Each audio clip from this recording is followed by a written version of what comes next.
Bonjour, ici le pasteur Joël Spinks et bienvenue à l'émission Vie de foi. Aujourd'hui, j'ai encore le plaisir de recevoir dans les studios le pasteur Marcel Bungo de Paris. Bonjour, pasteur Marcel. Bonjour, pasteur Joël. Gloire à Dieu. On a parlé hier de la patience. On a parlé justement de l'importance d'avoir cette relation avec Dieu parce que si on a cette relation avec Dieu, on est en mesure d'être plus tolérant des épreuves. On peut avoir vraiment ce sentiment que Dieu est avec nous et Dieu nous dirige malgré les épreuves, et, peu importe les choses des fois qui sont là devant nous. Donc, c'est merveilleux parce que je crois qu'il y a plusieurs personnes à la maison qui veulent vivre des percées dans leur vie chrétienne, mais ils doivent exercer un peu de patience. Et on a vu hier que certainement la patience fait partie du fruit de l'esprit. Donc, si nous sommes enfants de Dieu, nous devrions être patients. Ça fait partie du forfait divin que Dieu nous a donné. Et aujourd'hui, on va parler de l'importance de cette foi, justement, la foi et la patience, comment ils travaillent ensemble. Mais pour arriver à avoir cette foi-là, faut avoir cette relation avec Dieu parce que, comme vous avez mentionné, c'est le Saint-Esprit qui va nous diriger et nous accorder la paix. Et nous dire quand c'est le temps d'agir et ne pas se précipiter dans des choses humainement. Donc, j'aimerais ça peut-être si vous pouviez commencer à nous parler un peu de votre relation avec Dieu. Comment ça se passe? Parce que quelqu'un qui est à la maison qui dit « Oui, vous avez dit Dieu va nous parler, mais moi, j'ignore comment Dieu nous parle. » Et pour vous, vous entraînez votre relation avec Dieu et vous êtes capable d'entendre sa voix pour recevoir cette direction. Donc, dites-nous un peu comment ça se passe pour vous, une journée dans la vie du pasteur Marcel, au niveau de votre relation avec Dieu. C'est vrai que, pour moi, d'abord, c'est vrai que la relation avec Dieu, c'est que moi, j'entretiens ça comme une relation. Par exemple, là, on parle. C'est vrai que j'aime bien avoir cette image-là de personne en personne. On parle, voilà, on se parle et tout ça, on se dit des choses. Et souvent, avec Dieu, c'est comme ça. C'est-à-dire que je ne considère pas Dieu comme quelqu'un qui est éloigné tellement à des millénaires d'années de lumière pour l'atteindre. Non, je vois ce Dieu qui est proche de moi. Je vois ce Dieu qui est là, qui entend, qui écoute et avec qui je peux parler. C'est vrai que on dit, oui, on le voit comment? On ne le voit pas par les yeux de la chair, Dieu. On le voit par le cœur, par l'esprit. Donc, l'esprit qu'il a mis en nous permet justement d'avoir, de l'entendre et puis de le voir dans ce sens-là. Et comment j'entretiens ma relation avec lui? C'est dans la prière. C'est-à-dire que je sais que le matin, quand je me lève, je lui rends grâce, je le bénis pour ses bienfaits, pour ce qu'il est d'abord et pour ce qu'il fait. Et à partir de ce moment-là, c'est vrai que je parle simplement. Je parle à Dieu comme je parle à un homme. Comme je parle à mon frère, comme je lui adresse mes requêtes, mes prières, je lui dis que je l'aime et tout cela. Donc, cela permet justement de pouvoir sentir que oui, il y a une sensibilité de l'esprit qui te donne de pouvoir t'adresser. Tu sais très bien que oui, tu t'adresses à un être suprême, mais comment on peut parler justement à un être suprême? C'est par la foi, justement. Parce que c'est la foi qui nous fait croire que Dieu existe. Oui. On sait que Dieu existe, c'est tout. Et on a la foi, et la foi vient de ce qu'on entend. Comme Dieu dit qu'il est le créateur de toutes choses, qu'il est Dieu, donc je crois, oui, j'ai la foi que Dieu existe. Et comme il existe, je peux donc lui parler pour savoir que si c'est lui qui m'a créé, c'est lui qui a fait de moi ce que je suis, donc je peux lui dire des choses. Je peux lui adresser mes requêtes. Je peux lui dire, voilà, Seigneur, ce que j'ai besoin. Voilà, Seigneur, montre-moi, parle-moi, qu'est-ce que je peux faire en ce moment? Et à ce moment-là, c'est vrai que le matin, par exemple, quand je me lève, je sais qu'il y a des choses, je dis, Seigneur, montre-moi, qu'est-ce qu'il faut faire? Et souvent, même quand je me lève, je dis, Seigneur, donne-moi ce matin la possibilité de témoigner de toi. Et ça arrive que je me trouve dans des conditions qui font que, voilà, je me mets à témoigner de lui avec des rencontres que j'ai, où je parle du Seigneur et tout ça. Donc, parce que j'ai demandé au Seigneur, le Seigneur l'a exécuté. Des rencontres divines que Dieu met sur votre chemin. C'est ça. Donc, je pense que ça nous aide énormément si on a vraiment une relation avec le Seigneur parce que on peut être confiant à ce moment-là parce qu'on se dit, bon, je vais accéder à telle chose dans ma vie. Mais si j'ai une relation avec Dieu, Dieu va me diriger toujours dans sa paix. Et puis, si j'ai un amour véritable pour le Seigneur, en fait, mes motivations vont changer, n'est-ce pas? Au lieu de vouloir faire telle ou telle chose, c'est plutôt, je veux être avec Dieu et je veux être dans sa volonté. Et il y a des gens, je pense qu'ils sont souvent impatients, c'est parce qu'ils veulent plaire à leur chair. Des fois, on est là, on se dit, bien, je veux accéder à telle chose. Mais ça, en réalité, ce que je veux vraiment, c'est de passer du temps avec Dieu et plaire à mon Dieu. Je peux être vraiment heureux juste en passant l'aspirateur à l'église. Mais souvent, les gens veulent le micro. Ouais. C'est le micro. Exactement. En fait, je pense on ne m'a jamais demandé de passer l'aspirateur à l'église. Jamais. Mais j'ai des personnes merveilleuses qui le font. Gloire à Dieu. Mais je pense que c'est ça. Si on dit, je veux vraiment servir le Seigneur, peu importe. Vraiment, juste avoir un cœur de serviteur.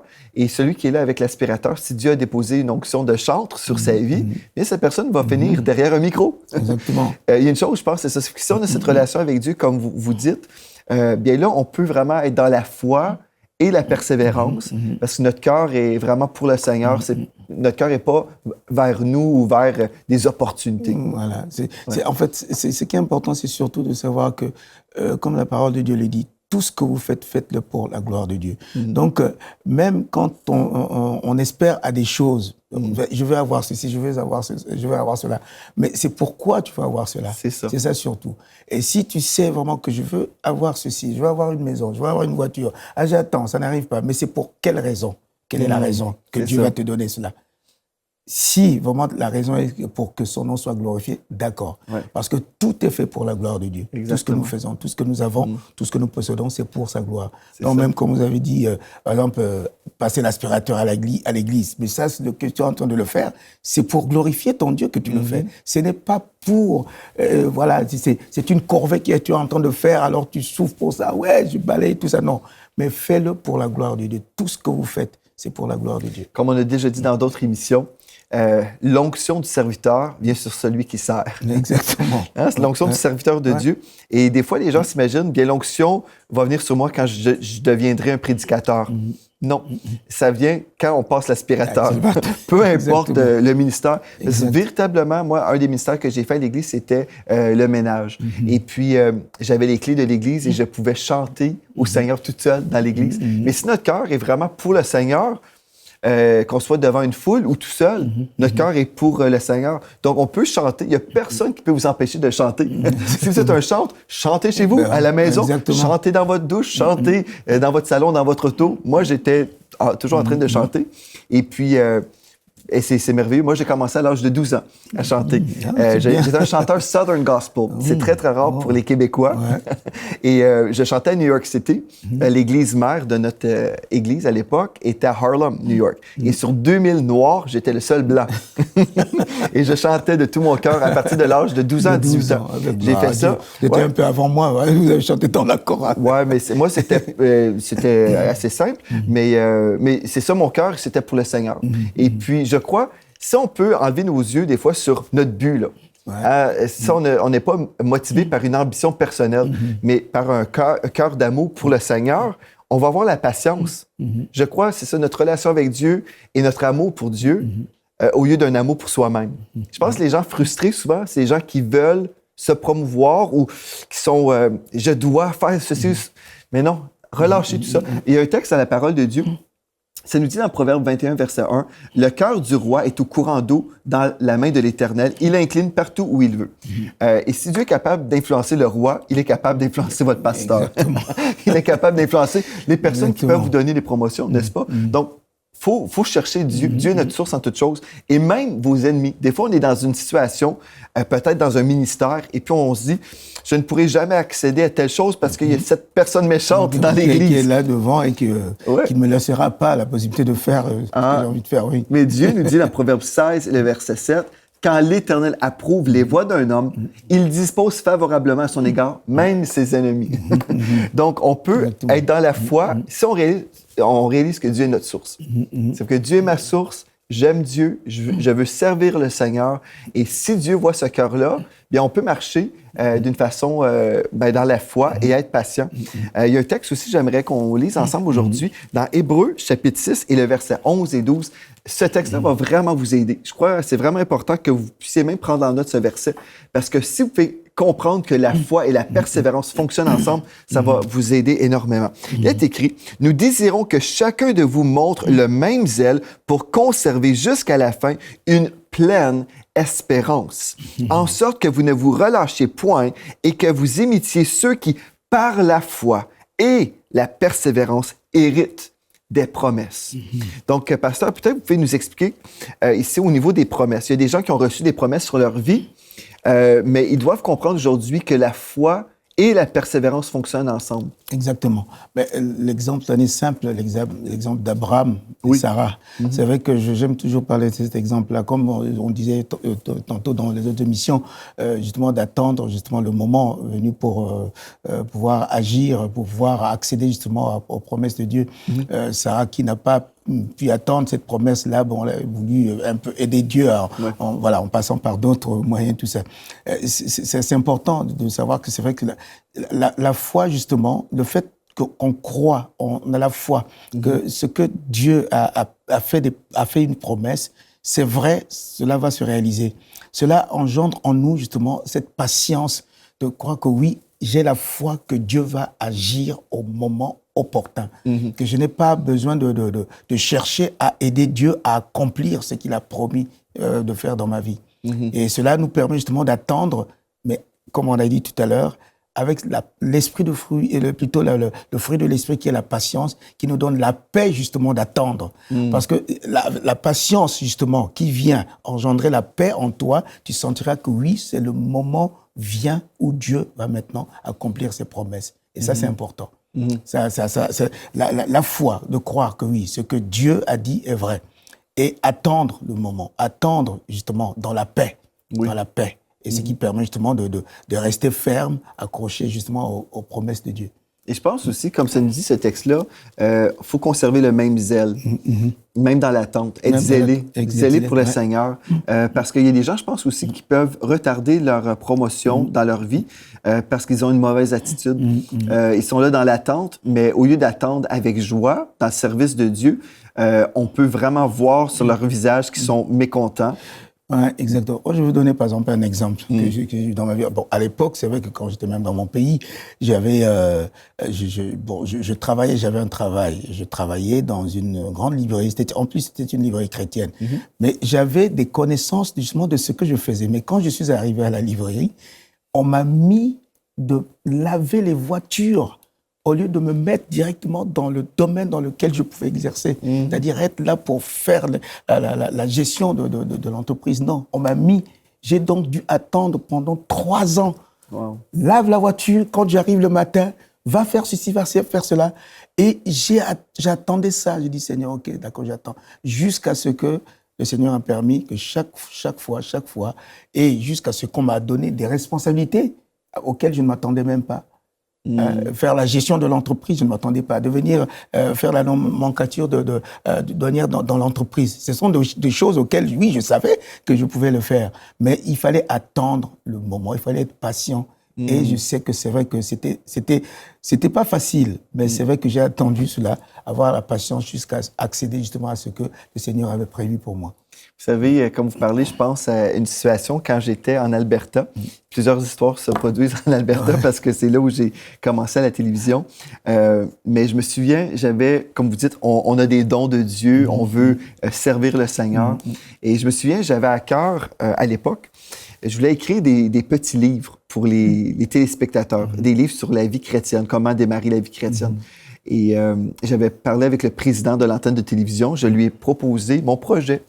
Et puis, il disait, c'est merveilleux, bonne idée, c'est très, très bien. Oui, écris ces livres. Et puis, il m'appuyait. J'étais tout content. Il dit, et on va mettre mon nom sur les couvertures, sur la couverture des livres. Je dis, mais quoi? Mais là, il dit, oui, on va mettre mon nom, parce que c'était son ministère. Et puis, il voulait que j'écrive pour lui. Et puis, il voulait aussi que j'écoute ses prédications et que j'écrive des articles pour la revue du ministère. Et puis, finalement, je travaillais dans l'ombre à ce niveau-là. Je tapais, j'écoutais ses prédications, je tapais, j'écrivais tout ça. Et puis, mais pourtant, Dieu m'avait donné des dons aussi, là. Et je me disais, mais moi, je veux m'exprimer aussi. Mais Dieu disait, tu vas servir. Par là. Ouais. Tu vas servir. Et puis, récemment, j'ai réalisé que je suis béni parce que je disais à mon épouse, ça faisait des années, finalement, j'ai semé dans la vie d'un autre. Et puis aujourd'hui, je récolte. Je vois des belles percées où je récolte toutes sortes de bénédictions à ce niveau-là, où il y a des gens en ce moment qui écrivent mes prédications justement pour des sites web ou pour des livres, des choses comme ça. Et puis je réalise aujourd'hui, Ah, ben ce que je récolte aujourd'hui, j'ai semé dans le passé. Et puis, si on est fidèle aussi dans les petites choses et si on a une bonne attitude, même si on a nos dons, nos talents. Moi, je crois les dons, j'avais ces dons-là quand j'étais plus jeune. Mais Dieu voulait que je passe par l'école de l'humilité. L'humilité, exactement. Et du service. Ouais. Et je pense que si on accepte de s'humilier, mais si on refuse, Dieu, il dit parfait. Mais c'est la nature humaine souvent qui vient prendre un peu le dessus parce que la nature humaine te pousse toujours à vouloir être toi, quoi. C'est moi, c'est moi, c'est moi. Et à tel point que justement ce que Dieu veut faire de toi est mis à côté, mis à l'écart. Et comme cette nature demande, la nature humaine, qui est la nature de pécheur et tout ça, demande cela. Et bon, c'est vrai qu'on voit que souvent, on passe à côté. Il y a pas la patience, il n'y a pas l'humilité, il y a l'orgueil qui prend la tête, qui prend la place et tout ça. Bon, on n'arrive pas à accomplir ce pourquoi le Seigneur nous a positionnés pour marcher justement dans notre destinée, pour atteindre le but auquel le Seigneur a signifié pour nous. Ça fait que je pense, une des choses importantes, c'est même valoriser l'humilité, valoriser des moments d'humiliation. Même, exactement. Humainement, la chair dit non. Mais si on peut vraiment comprendre que si on s'humilie, le Seigneur nous dit ça, humiliez-vous donc, et puis en fait aussi la parole de Dieu nous dit, il vous élèvera au temps convenable. Donc si je comprends ce que la parole de Dieu dit à ce niveau-là, je vais m'humilier et je pense aussi, une chose que je crois, peu importe les percées qu'on peut avoir dans nos vies, c'est tellement important de vouloir rechercher vraiment à marcher dans l'humilité. C'est tellement important. Hier, on a eu un temps de prière ici dans les studios de MCTV et je ressentais vraiment dans mon esprit que Dieu nous appelait à s'humilier. Vraiment s'humilier devant le Seigneur parce que le moment qu'on pense qu'on est arrivé, c'est le moment où la présence de Dieu est retirée, où l'Esprit de Dieu dit non, je vais vous laisser... vous voulez être rempli d'orgueil, vous pensez que vous avez tel succès. Il faut vraiment réaliser que nous sommes totalement dépendants sur Dieu. Juste le fait qu'on peut respirer aujourd'hui, c'est Dieu qui est la source. Puis c'est vraiment tellement important et on réalise que finalement, nous sommes absolument rien. Mais en même temps, nous sommes quelqu'un. C'est ça qui est un peu difficile parce que la parole de Dieu nous dit, avec Dieu, nous ferons des exploits. Donc Dieu ne veut pas qu'on soit écrasé dans le sens qu'on dise, on est des moins que rien. Non, mais qu'on réalise que sans Dieu, nous sommes absolument rien. Mais à cause de lui, à cause de son sang, nous avons été revêtus de vêtements blancs et nous avons un accès aujourd'hui devant le trône de la grâce. Qu'on a cet accès, mais il faut toujours se rappeler que c'est à cause de Christ. Puis nous, on est simplement des récipients de la grâce de Dieu. Mais si on réalise ça, on est juste des récipients. Est-ce que ma tasse peut se glorifier? Non, jamais. C'est juste un récipient. Il faut bien qu'il y ait quelqu'un qui puisse actionner ça, qui puisse prendre et tout ça, mettre ce qu'il faut dedans. Parce que sinon, le vase ne peut rien faire sans le maître lui-même, le maître potier qui doit utiliser le vase pour en faire ce qu'il veut. Donc, Et si on peut déverser notre vie, hier, c'est l'image quand on priait, si on peut déverser notre vie et dire, Seigneur, là, je m'offre à toi, c'est là où l'Esprit de Dieu nous remplit. Exact. Mais tant et aussi longtemps qu'on veut conserver notre je et dire, c'est moi. Mais je crois que c'est une journée de délivrance pour plusieurs personnes. Des gens qui ont été frustrés peut-être dans leur vie, peut-être par rapport au ministère, une percée. Peut-être c'est au travail que quelqu'un veut avoir une percée, une promotion. Peut-être c'est dans le mariage. On attend à plein de niveaux. Beaucoup de choses. Il y a plein de choses où on attend constamment. Mais je crois aujourd'hui, en parlant de la foi et de la patience ensemble, ça peut être une journée vraiment de délivrance où on a des amis à la maison où ils sont prêts à s'abandonner entre les mains de Dieu et laisser Dieu être Dieu. Mais souvent, on veut prendre sa place, n'est-ce pas? Oui, c'est vrai que souvent, pourquoi, par exemple, on est frustré? C'est le fait je crois, de ne pas savoir laisser l'opportunité à Dieu de faire ce qu'il veut faire en nous. C'est vrai que, bon, nous, comme je parlais de la nature humaine veut, parce que c'est pour moi, c'est moi. C'est de moi qu'il s'agit. Je veux ceci, je veux cela, je veux ceci, je veux cela. Je veux vite atteindre mon but, je veux vite avoir de l'argent, je veux vite avoir une voiture, je veux avoir une maison, je veux tout. Donc, on ne laisse pas l'opportunité à Dieu de pouvoir faire au temps opportun, le moment qu'il faut pour que que cela te réjouisse, parce que la parole de Dieu dit justement que ces bénédictions ne sont jamais suivies de chagrin. Donc quand il te bénit pour toujours. Ouais. Ce n'est pas pour que tu puisses en souffrir, mais c'est pour que tu puisses justement te réjouir, tu puisses jouir justement de ces bénédictions. Donc quand il donne, quand il dit le moment d'attendre, c'est parce que c'est ce moment-là où justement quand tu reçois, mais tu es dans la joie. Tu es dans la joie, justement, de pouvoir recevoir ce qu'il a mis en place, ce qu'il avait promis de faire dans ta vie en ce moment-là. Mais si tu emboîtes le pas, évidemment, on voit bien, comme je parlais par exemple de l'histoire de Sarah, on voit bien les conséquences que cela a entraîné par la suite jusqu'à aujourd'hui. Les conséquences, justement, d'avoir voulu aider Dieu à faire quelque chose. Oui, tu as promis, mais voilà, je crois que tu n'as pas bien vu, tu n'as pas bien compris. Ouais. Que moi, je suis une vieille à mon âge, et pour mon mari, il est vieux, on ne peut rien. Non. Ouais. Il faut qu'il y ait une jeune pour pouvoir faire ce que tu as demandé de faire, accomplir cette promesse-là. Et les conséquences, on les connaît. Mais je crois que ce que Dieu veut plutôt, c'est de nous faire rentrer dans une bénédiction qui nous fait du bien, nous faire entrer dans sa bénédiction, et cela qu'on puisse se réjouir. Et c'est surtout pour qu'on puisse le louer, parce qu'il a fait au moment où il faut. Il a accompli. Vous savez, quand on a démarré notre Église en 2008, on avait des attentes. On s'attendait à vivre telle percée. Et puis, on s'attendait que c'était pour être la première année. Après, OK, on n'a pas vécu la première année, bien la deuxième année. Et puis, finalement, on réalise aujourd'hui que si on avait reçu telle bénédiction à l'époque, on était incapable de supporter la bénédiction. Et Dieu est bon, n'est-ce pas? Comme nous, on aime nos enfants, bien, on ne donnera pas une nouvelle auto à un enfant de 2 ans. On va attendre que l'enfant grandisse. Exactement. Et puis, nous, on est là, des fois, spirituellement, on est arrivé à un tel point de maturité et on s'imagine souvent être beaucoup plus élevé, mature. On s'imagine souvent qu'on est beaucoup plus avancé dans notre maturité spirituelle. Et des fois, c'est vraiment pas le cas. Et Dieu nous préserve de nous-mêmes, souvent. Exactement. Et il veut nous bénir, mais il veut nous bénir quand c'est le bon moment. Et si on n'a pas vécu telle bénédiction encore, bien, on doit se reposer dans le fait que Dieu me connaît et Dieu connaît les temps aussi. Et puis même, si on regarde, par exemple, dans la vie de Moïse, on voit, il y a plusieurs personnages qu'on pourrait étudier dans la parole de Dieu. Dans Deutéronome, chapitre 8 et le verset 2, ici même, c'est dit, avant de pouvoir libérer le peuple d'Israël en Égypte, Moïse a été 40 ans dans le désert comme berger.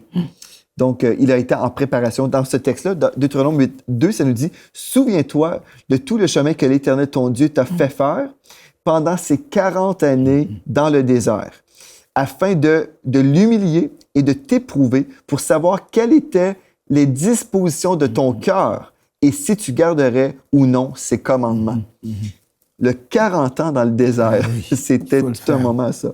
Oui. Je ne sais pas si vous avez déjà patienté longtemps pour certaines choses, pasteur. Je dirais, par exemple, vous savez, mon exemple, par exemple, c'est vrai que comme je disais tantôt, dans une autre émission où j'ai dit au Seigneur, pourquoi avoir attendu tout ce temps-là? C'est vrai que je suis rentré dans le ministère, vraiment dans le ministère, bien plus tard, bien longtemps. Mais le Seigneur m'a fait comprendre que c'était pour me former. Si j'étais rentré à 10 ans, déjà à 9 ans, c'est vrai que je sentais que ça bouillonnait en moi. À 13 ans, j'étais chef de chorale et tout ça, toutes ces choses-là. Mais je sentais qu'il y avait des choses que je voulais vraiment faire et davantage et rentrer et tout. Et malgré tout, le Seigneur m'a conduit, jusqu'à venir dire, bon, maintenant c'est mon temps, c'est maintenant que je vais accomplir ce que j'avais prévu de faire pour toi. Donc j'ai dû attendre pendant toutes ces années. Pendant il faut dire que pendant au moins 40 ans, j'ai dû attendre avant de rentrer dans le ministère. Wow. Ouais, vraiment. Puis, c'était quoi vos activités pendant cette période d'attente? Pendant cette période, c'est chanter, aller par-ci à gauche, chanter.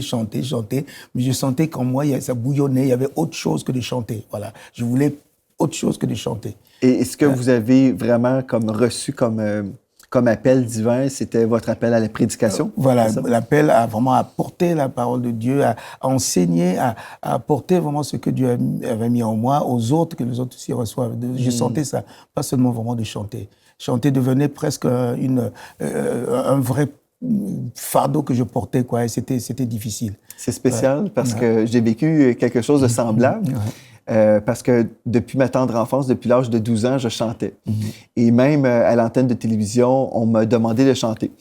Et puis, j'étais arrivé dans un temps dans ma vie où je détestais pratiquement le chant, mais j'aimais le chant, mais dans le sens, je détestais la boîte dans laquelle on m'avait placé. J'étais le chanteur. Et puis, un jour, j'ai dit, non, je ne suis pas le chanteur, je peux faire autre chose dans la vie. Et puis, une fois même, j'ai dit publiquement, j'étais ici au Canada, je chantais un chant Southern Gospel qu'on m'avait demandé de chanter. Et j'ai dit, c'est la dernière fois que je vais chanter ce soir. Et le pasteur qui m'avait demandé de chanter était comme, mais qu'est-ce que tu as dit là? Mais j'étais juste comme, je voulais faire autre chose. Mais aujourd'hui, je peux chanter à l'église. Mais comme avant une prédication, je peux chanter. Souvent, pendant la louange, vers la fin, j'arrive sur l'estrade et je chante avec l'équipe. Mais là, je ne suis pas dans une boîte. Hein. Des fois, on est là, on est pris dans... les gens nous définissent par quelque chose. Dans une structure où il faut, tu es là et tu restes là, tu ne bouges pas, tu ne vas pas ailleurs. C'est ça, mais Dieu nous donne aussi un cœur pour faire d'autres choses. Et puis, des fois, il faut être patient. Souvent, il faut être patient. Et Dieu nous raffine. Et puis, Dieu travaille dans nos cœurs et dans nos vies. Donc, aujourd'hui, on a parlé de l'importance de la foi. Et on a mentionné une des choses, si on veut avoir la foi dans cette percée, être patient, bien, on doit avoir une bonne relation avec le Seigneur, comme le pasteur Bungo nous a partagé. À tous les jours, on se réveille le matin, on peut passer du temps avec Dieu. Et puis, si on a cette relation avec Dieu, on peut toujours se rappeler que Dieu est notre source. Il est notre source, il va disposer favorablement à notre égard, même nos ennemis. Il va travailler dans les circonstances de nos vies. On peut continuer sur ce chemin avec foi que Dieu est là, Dieu prend soin de nous et Dieu travaille. On n'est pas stagnant non plus parce qu'on continue dans cette relation avec le Seigneur. Là où on peut devenir stagnant, c'est quand on cesse de prier et puis on fait juste travailler pour Dieu, oubliant que nous sommes des serviteurs de Dieu. Ça, c'est un autre problème quand on fait juste travailler dans l'œuvre de Dieu, oubliant d'avoir une relation avec Dieu. C'est là où on ne porte pas de fruits et puis finalement, la percée n'arrive jamais. Donc, il y a plusieurs choses qu'on peut saisir aujourd'hui et juste se dire, OK, je veux vraiment avoir cette bonne relation avec Dieu. Je vais être patient. Je vais être une personne de foi. Une personne de foi s'attend à la rémunération, que Dieu rémunère ceux qui le cherchent. Donc, je suis dans la foi et parce que je suis dans la foi, j'ai un sourire sur mon visage. Hein, je n'ai pas été baptisé dans du jus de citron.